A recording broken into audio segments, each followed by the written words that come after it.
ശശീന്ദ്രന് പകരം Thomas K തോമസിനെ മന്ത്രിസഭയിലേക്ക് കൊണ്ടുവരുന്നതിൽ സംശയം പ്രകടിപ്പിച്ച് മുഖ്യമന്ത്രി മുൻവിവാദങ്ങൾ ചൂണ്ടിക്കാട്ടിയാണ് നിലപാട്. വിശദീകരണം നൽകാൻ ശ്രമിച്ചിട്ടും പിണറായി വഴങ്ങിയില്ല. ഇപ്പോൾ ഇങ്ങനെ തുടരട്ടെയെന്നും NCP നേതാക്കളുടെ യോഗത്തിൽ മുഖ്യമന്ത്രി അറിയിച്ചു.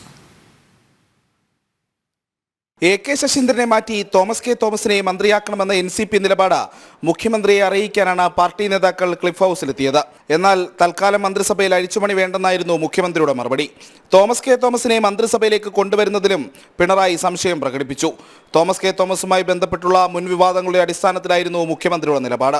ആലപ്പുഴയിലുണ്ടായിരുന്ന കേസടക്കമുള്ള വിഷയങ്ങൾ ചൂണ്ടിക്കാട്ടി വിശദീകരിക്കാൻ തോമസ് കെ തോമസ് ശ്രമിച്ചെങ്കിലും മുഖ്യമന്ത്രി വഴങ്ങിയില്ല.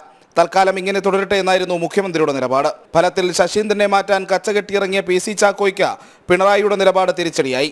ഇനി എന്തെങ്കിലും ചർച്ചകളുണ്ടെങ്കിൽ PC ചാക്കോ തന്നെ പറയുമെന്നായിരുന്നു ശശീന്ദ്രന്റെ ശ്രദ്ധേയമായ പ്രതികരണം. ചർച്ചകൾക്ക് ശേഷം മാധ്യമ സുഹൃത്തുക്കളോട് സംസ്ഥാന പ്രസിഡന്റ് ശ്രീ PC ചാക്കോ അവിടെ നടന്നത് എന്താണെന്ന് പറഞ്ഞിട്ടുണ്ട്. അതിനപ്പുറം പുതിയ കാര്യങ്ങളൊന്നുമില്ല. അപ്പോൾ പുതിയ കാര്യങ്ങളൊന്നും പറയാനില്ല. മുഖ്യമന്ത്രിയുടെ നിലപാട് കൂടി അറിഞ്ഞിട്ട് മതി അന്തിമ തീരുമാനമെന്നായിരുന്നു ദേശീയ അധ്യക്ഷൻ ശരത് പവാർ NCP സംസ്ഥാന നേതൃത്വത്തിന് നൽകിയ നിർദ്ദേശം. അതിനാൽ തന്നെ കൂടിക്കാഴ്ചയിലെ തീരുമാനം സംസ്ഥാന നേതൃത്വം ദേശീയ നേതാക്കളെ അറിയിക്കും. ജനം, തിരുവനന്തപുരം.